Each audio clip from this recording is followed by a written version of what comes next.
Into the tangled grove of humanity did the seed fall, gloriously incandescent as a meteor out of the dark, this bright spark disappearing into shadow, for humanity ran swiftly, noisily, hungry, separated from all that is. Humanity was plagued by fear, besieged within themselves, and fed a slow trickle of forgetting. Into the very heart of this madness did the seed find a home, nestled amongst all manner of refuse, jostled by anxiety, ignored by shame, blamed by rage, yet the seed remained firm, impregnable.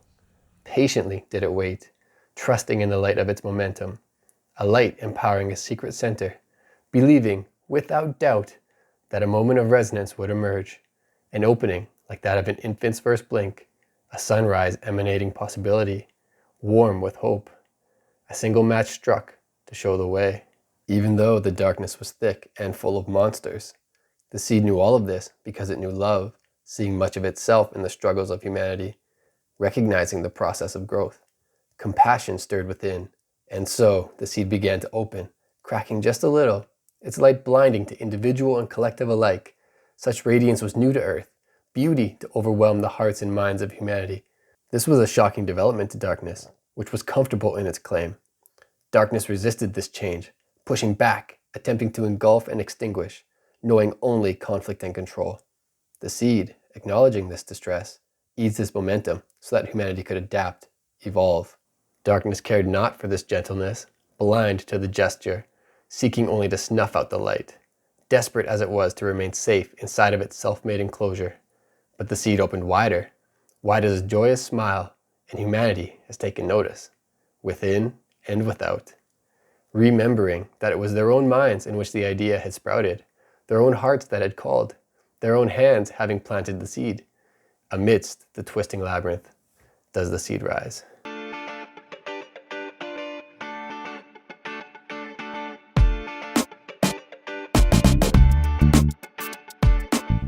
The question of what to do with our time dominates human attention. For example, why does it feel like I'm either in party mode or work mode and never really satisfied with either? This blurring of the lines can make a person feel anxious, distracted, and constantly desiring something different than whatever else is happening at that moment. Now, historically speaking, we're all more free than we've ever been. We're able to choose, for the most part, our jobs, our interests, who we love, and pretty much whoever else we want to go about our lives. Now, I can feel the angst of your rebuttals here. Like, yeah, we get to choose a leader, but as South Park so eloquently stated, the choice is between a giant douche and a turd sandwich. Or, I get to choose between working at McDonald's or Walmart. Great. Or I can marry this person I sort of kind of don't hate, or else be alone forever. Whoop-de-doo, hooray for choice. Or, closer to the theme of this video, the choice between achievement or beauty, aka becoming the Wolf of Wall Street or a starving artist. And today we're going to introduce some nuance into this apparent duality, and by the end of this discussion, these two opposites will be fused into a third, and hopefully that'll split the difference and add a little clarity for you within this crazy, beautiful, complex labyrinth of a world. Achievement and beauty are both associated with the concept of freedom. But what happens when freedom turns out to be a form of control? This sounds impossible, right? Well, philosopher Byung-Chul Han says this is exactly what's happening in our modern world. The majority of Han's material discussed here comes from the Philosophize This podcast, so give that a listen if you'd like more detail, or go to the source and check out Han's books. The premise is that our understanding of freedom has been co-opted by what Han calls positive power. And this is the societal narrative that says, you can do and be whatever you want. The only person in the way of you becoming a billionaire is you. You're in charge. Don't listen to what anyone else tells you what you should be. And this is in contrast to the old school technique of negative power. It's more of a do this, don't do that, and rule breakers will be punished kind of approach. And Han believes that an achievement society influences a person to spend their life feeling like they're never doing enough, that they aren't efficient enough, and it constantly leaves them troubled by a lack of optimization. Hustle culture is a prime example of this. It's where a person feels like they have to have a side hustle in order to escape the rat race. And you've seen the social media fast talkers pitching their formula, all of them promising to bring you wealth, followers, leisure. And if we're being honest, this is a roundabout way of saying freedom. This concept trickles over into self-development and the pursuit of inner growth and expanded spirituality. There's a similar portrayal of freedom, but the bling has been exchanged for a diamond heart. And this approach can slide into the issue of never being woke enough, as there's always another level. And don't get me wrong, the actions involved in wanting to better yourself, either financially or spiritually, this isn't necessarily a problem. But this process, when situated inside of our cultural ethos, tends to pit a person against themselves Or as Han states, the ego struggles against itself as if an enemy. By internalizing this belief, our focus is shifted to the external outcomes, the signifiers, while avoiding self-reflection. And how we see ourselves is dependent on these outer circumstances. And these are constantly changing. So if those circumstances suck, then it's because you suck. The solution is to do more, be better, grind. This infinite work on the ego starts to resemble a religion, and it has its own judgment, its own dogma, and its own manifest destiny. Han believes the speeding train is a one-way ticket to narcissism. Individual freedom is just another commodity of capitalism. Everyone is a product where we're encouraged to auto-exploit ourselves. This is the cult of celebrity, baptized on the altar of progress. Strive for the short-term goals, check those off and set new ones, rinse and repeat. This situation is nothing new. Take the example of Achilles from the ancient Greek text, the Iliad. Achilles, at this point, is already the most famous warrior in all of Greece, but he's given a prophecy that he'll die if he joins the war in Troy. But this outcome will allow him to be remembered forever. Alternatively, he can skip the fight and live out his days in quiet contentment to eventually be forgotten in the midst of time. Achilles takes the rock star route and punches that ticket to death and glory. Bringing things closer to home, being Instagram famous doesn't quite hold the same appeal as the poetic mythology of the Iliad, but hey, you might become a meme that lives on after you're gone. And whether you're succeeding or not, this undertaking still leads to anxiety, guilt, depression, and burnout. So in a way, Achilles takes the easy way out because he doesn't have to continue after the climax. He burns up before burning out.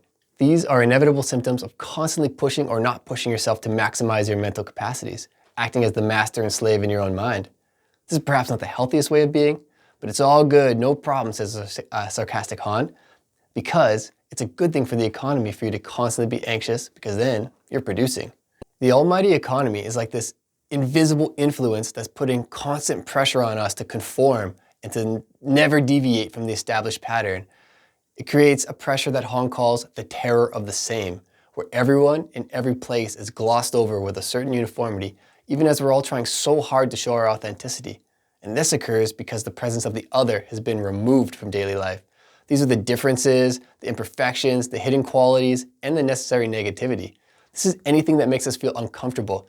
It's immediately banished in order to remain inside the familiarity and comfort of our own little echo chambers. This is a same shit, different pile kind of situation for all of us, from the I did ayahuasca once and now I'm a shaman crowd, to cryptocurrency bros, Instagram models, and the alt-right make whatever great again. Each of these individuals are convinced they are correct, so much so that they allow it to impact the quality of their relationships due to a lack of empathy. And this can only be accessed by actively engaging with different perspectives. And so, since most people are unwilling to do this, they have very few deep relationships, meaning that those they do have are mostly transactional. This surface level interaction with reality leads to a crisis of connection, a lack of love, and Han describes this as, when you remove the otherness of someone, you can't really love them. You can only consume them. There's no depth of experience when our lives become a product to sell. And this is reinforced against anything that doesn't immediately align with our own personal ambitions and goals. It's an all or nothing mentality, supplemented by a harsh perfectionism. We bundle all this up in a competitive capitalist ethos. So no wonder Han thinks the system breeds narcissism. But that's not exactly quite true. The system described paints a picture that narcissism, capitalism, productivity, achievement is the only way there is. But, as Han notes, what about meaning, knowledge, truth? Where do these vital aspects of the human experience fit in? He says they arrive when we contemplate how the past and future relate to the present moment, when we actively take the time to slow down and reflect on this interweaving and how it's impacting us. A relax and watch the birds option to counterbalance going along with this runaway train of society. Han offers some practical applications, which we'll get to later on, but this concept of slowing down, smell the roses, takes us to the next layer of the conversation. But first, this sad quote from Charles Darwin, the OG of evolutionary biology. If I had to live life over again, I would have made a rule to read some poetry and listen to music at least once every week. I've seen the statue dedicated to Darwin atop the central staircase in the Natural History Museum in London, and he sits there enthroned in this temple of science. He's an icon, and yet it still seems like he came to realize the importance of beauty in one's life. He conveyed this in this aching quality of the quote. He appears to recognize that he missed out on a fundamental aspect of what it is to be a human, even though he doesn't share exactly what that something is. And he still gives it a rule, so he's kind of strict. So maybe he kind of proves he didn't get it. But luckily for us, those intangible somethings, those are right in my wheelhouse. So now, without further ado, let's dive into it. Wu Wei is a concept that comes to us from ancient China, and it's so radically different than what we've been discussing that it might as well be from another planet. Wu Wei translates into effortless living. As described in The Web of Meaning by Jeremy Lent, Wu Wei, the result of the disciplined cultivation of the connections between the I and the self, so that your entire organism is harmonizing both within and with the environment. A modern interpretation of this is more commonly referred to as flow state. Flow, this pleasurable state as existing on the boundary between boredom and anxiety, when there's just enough challenge to remain absorbed, but not so much that you become overwrought. When we integrate automatic activity with conscious attention, the mind is embodied and the body is mindful. I've experienced this when playing sports. Those times when I'm in the zone, able to act without thinking, in the right place at the right time, making the right play exactly as the opening emerges. There's no time to think, and thinking is unnecessary because I'm in harmony with the other elements of the game, able to play my part and help the overall process unfold. Writing is another example of flow, when the words seem to just tumble out of my fingers of their own accord. This arises from scenes in my imagination that are simply there. Time and action are irrelevant in this scenario, just as long as I get out of my own way and play within this grander harmony that seems to be ongoing. Wu Wei is always available if we allow ourselves to take a break from Yu Wei, which is purposive behavior. Yu Wei is analogous to achievement society. And by the way, the ancient Chinese authors clearly state that this is the cause of all problems. Whoops. Now there seems to be a split in our mind, our human consciousness, where we can go either way. And by now it's pretty obvious which path we tend to take. And this pattern could be due to, as Lent says, having a more evolved prefrontal cortex, which is dominating our left brain interpreter. And this is constantly explaining things, categorizing them, making up the story of our lives. He dubs this interpreter conceptual consciousness. And this little buddy of ours refuses to say, I don't know. Remember Han's observation about how the ego struggles against itself? Well, now we're getting to the hardware of it. Conceptual consciousness has no chill. It doesn't want to give up control because it can't see outside of itself. Our left brain is kind of like being in a carnival funhouse that is endlessly reflecting distorted images while claiming to be all of reality. And it turns out this echo chamber goes deep and it is stubborn as hell. We can get lost in the wanderings of our own personal imagination, bending and twisting things to fit into this matrix, at the same time rejecting everything else. Like, yeah, sure, otherness may exist, we'll grant that much, but it must not be important if it's not already within this, if it's not included within this mirror maze of our mind. Lent credits conceptual consciousness as being goal-oriented, obsessed with details, the creator of language, culture, civilization, all these useful things. So then what's the issue? Well, this is all within the realm of the left hemisphere, and that's only half the picture. Lent refers to the right brain as animate consciousness and associates it with intuition, big picture thinking, mysticism, hunger, sexual urges, pain, caring for offspring, and interbeing. You know, all the things that facilitate civilization and develop us to continue. It could be that this split is biological as well as cultural and functional. Achievement and beauty, these are two different hands, two different skill sets meant for the same task. Wu Wei and Yu Wei working together. Except one of these hands doesn't like to share. Byung-Chul Han recommends that we make space in our lives for activities that are purely for the sake of joy, to have clear boundaries between work, leisure, rest, and having balance being the ultimate ideal. Lent expands on the usefulness of this practice. The more complex the problem, the more you should let your unconscious decide. The conscious mind is limited by how much it can hold. It tends to follow strict rules, and when a problem becomes too much, it gets overwhelmed.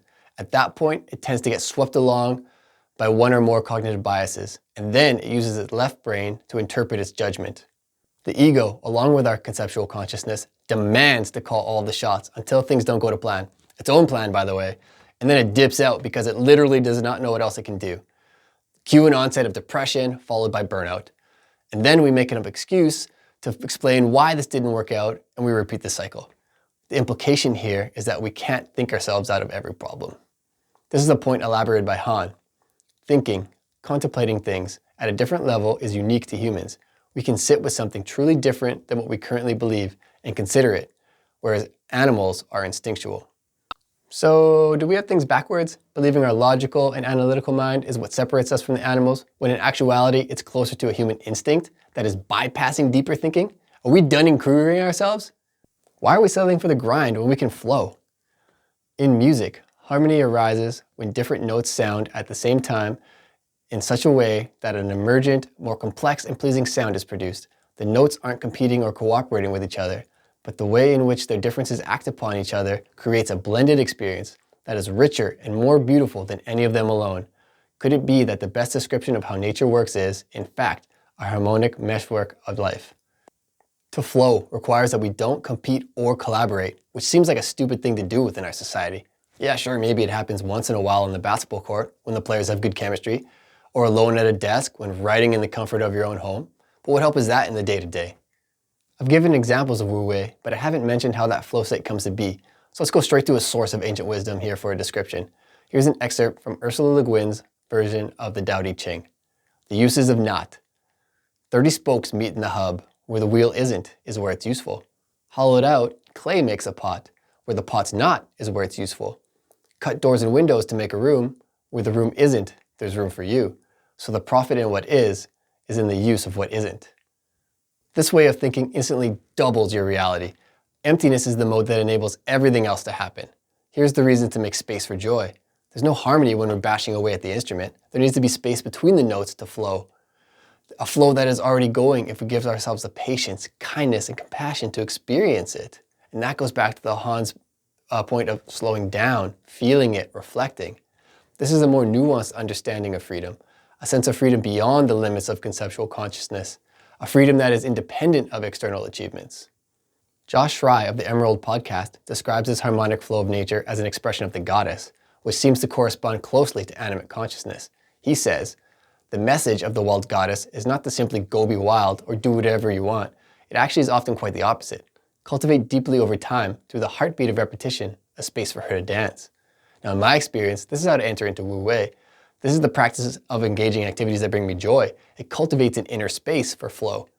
This space is a connection to animate consciousness. The right brain is actively involved, rather than only by default when the left brain gets overwhelmed and bails out. Harmony is the principle of how nature operates, and the goddess is ready to dance, if I'm willing to be her partner. To put it another way, the ocean is always flowing. There will be waves big enough to ride. All I need to do is put it into practice so that I'm able to hop on my board and surf. Let's explore one more thinker, and then we'll start to weave all this together. James Hillman was a psychologist and author in the Jungian stream. For our purposes, we're going to look at his book, The Soul's Code, which centers around the Acorn Theory. And because this theory can be a little complex and is very involved, we're going to hear an extended explanation by Hillman. So he says the Acorn Theory claims that each life is formed by its unique image, an image that is the essence of that life, and it calls to it a destiny. As a force of fate, this image acts as a personal daemon, an accompanying guide who remembers your calling. It is immortal, in that it doesn't go away and it can't be killed off by merely mortal explanations. It has much to do with feelings of uniqueness, of grandeur, and with the restlessness of the heart. Its impatience, its dissatisfaction, its yearning. It needs its share of beauty. It wants to be seen, witnessed, accorded recognition, particularly by the person who is its caretaker. It is slow to anchor and quick to fly. It can't shed its own supernal calling, sensing itself both in lonely exile and in cosmic harmony. Based on how we have arrived at this point, Acorn Theory is an interesting way of considering the right-left brain split. In this description, we can hear the struggle between achievement and beauty, the push and pull of Wu Wei and Yu Wei. Hillman states that every person is born with a particular image of their destiny, and it's as unique as their own fingerprint. He refers to this as a daemon, an invisible guide, which sounds an awful lot like a fusion of conceptual and animate consciousness. Narcissism fits the bill as a superficial version of this phenomenon, where beauty is a product, carefully controlled for transactional utility. There's no recognition of the invisible, no space for otherness, no dancing goddess. This is a hard way of life because it's so brittle. Once more, let's go to the Tao Te Ching for clarity. Hardness. Living people are soft and tender. Corpses are hard and stiff. The 10,000 things, the living grass, the trees, are soft, pliant. Dead, they're dry and brittle. So hardness and stiffness go with death. Tenderness, softness go with life. And the hard sword fails. The stiff trees felled. The hard and great go under. The soft and weak stay up. Softness, emptiness, space, joyful activities, these are all qualities that seem to get steamrolled by our cultural norms. They're things that don't immediately produce value, and so they're disregarded. At best, they're considered frivolous, a luxury. And yet, as Hillman elaborates, like cures like. A theory of life must have a base in beauty if it would explain the beauty that life seeks. Hillman believes that life intrinsically seeks beauty and therefore must ultimately come from beauty. Otherwise, it wouldn't be attracted to this aim. Likewise, in the web of meaning, animate consciousness is described as primary to our more recently evolved conceptual consciousness. Animate consciousness functions by way of harmony and beauty. The dead, dry, hard elements in the poem could be seen as a different way of saying depression and burnout. Living people, says the poem, are soft and tender. Hillman's version of this sentiment is what he calls growing down, a process by which a person struggles to make sense of their uniqueness within pre-existing cultural norms. And it is this very process that the soul requires to deepen into life. Now, this sounds similar to Han's recommendation to create space for unproductive, joyful activities. An expanded look at Acorn Theory helps to round out this idea. Looking for the acorn affects how we see each other and ourselves, letting us find some beauty in what we see and so love what we see. Thereby, we may come to terms with the oddities of human character and the claims of its calling. Beauty experienced through animate consciousness emerges out of searching for our particular acorn. This striving seems to ensure that we see others as we expand how we view ourselves, making connections between different pieces and gradually coming nearer to harmony. Han advises that we truly listen to someone as they are and become a resonance chamber for the other person to speak themselves free. This is the opposite of an echo chamber. It's also a two birds with one stone type of situation, because as we support one another to speak themselves free, we are simultaneously creating that space within ourselves that helps us to realize our own freedom. When doing so, we are witness and participant in a way of life that is radically different than the mainstream narrative. Roses, roses, but not necessarily a full garden just yet. As Hillman says, unpacking the image takes a lifetime. It may be perceived all at once, but understood only slowly. Well, that's a bummer, because our digital dopamine ensnared attention spans crave instant entertainment. We want that gratification now. And Hillman implies this might not be the case in regards to Acorn Theory. Luckily for us, this obstacle can be a guide, give us some direction, just depends on how we look at it. So where do you feel pressure to conform? Do you notice any patterns or themes? Also, where are you out of step with the societal norms? The answers to these questions just might be the blueprint to your acorn. So get curious and lean into what you find. Activate your intuition. The traditional mode of perceiving the invisible and therefore perceiving the acorn is intuition. In psychology, intuition means direct and unmediated knowledge, immediate or innate apprehension of a complex group of data. Intuition is both thoughtless and also not a feeling state. It is clear, quick, and full apprehension. Intuitions occur to a person without any known process of cogitation or reflective thinking. Oh boy, this sounds like a ringer for Wu Wei. Intuition provides the vision, but it might not offer much in the way of proof, which is sure to piss off the left brain. So this is where you actually have to do the thing to get some evidence and prove the truth of your intuition to your own conceptual consciousness. Sounds tricky, but you can have some fun with it. Imagining demands absolute attention. Play is a child's job. Its play is its work. The acorn is obsessive. It is all and only concentration, undiluted, like a drop of essence. The child puts into play the germinal code that pushes it into these obsessive activities. Conceptual consciousness wants proof, but that doesn't mean you have to submit to these rules. Joyful activities, aka play, is the best way to learn because you're open to discovery and not fixated on the outcome. Recall that flow is more accessible when engaging in an activity where we don't compete or collaborate. We know this as play. Competition and collaboration may be aspects of play, but they aren't the focus. We're doing the thing because it's fun, because it fills us with joy. And as we've seen, this filling up of positivity, it opens up a space for harmony. Director Stanley Kubrick might have been onto something in the 1980 horror mystery, The Shining, when the main character goes mad and he leaves the message, "All work and no play makes Jack a dull boy." To put this in Hillman's terms, the lack of engagement with a daemon turns a person into a demon. In The Shining, Jack is a writer who denies his gift, or his acorn, for obligation and security. And the resulting boredom and resentment gradually turns him away from the light and into the darkness. These days, we've got streaming platforms, video games, social media, and all of this seamless, endless entertainment to help stave off our boredom. But if you've made it this far into the video, then that's probably not cutting it for you anymore. There's Jack's example, and then there's this more empowering option here. As each of us learns to express and become ourselves, we liberate those around us, and we also find more belonging in the world. Okay, let's go full circle and bring this back to the beginning. Into the tangled grove of humanity did the seed fall, gloriously incandescent as a meteor out of the dark, this bright spark disappearing into shadow, beauty to overwhelm the hearts and minds of humanity, Amidst the twisting labyrinth of humanity does the seed rise. I hope this has helped to awaken you to your authentic, creative self.